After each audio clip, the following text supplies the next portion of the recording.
an hour. Gusts to 35 miles an hour, becoming...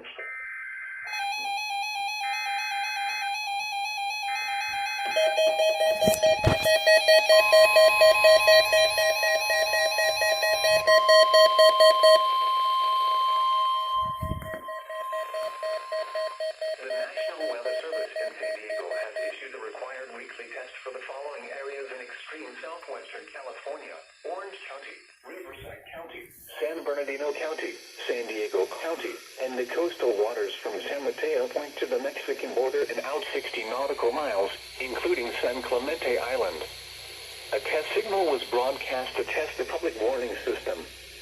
The test is normally conducted between 10 a.m. and noon each Wednesday, weather permitting.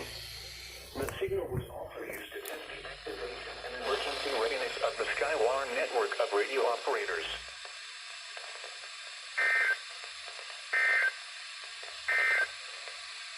Now for the Required weekly test number 47. mostly sunny. Yeah. Highs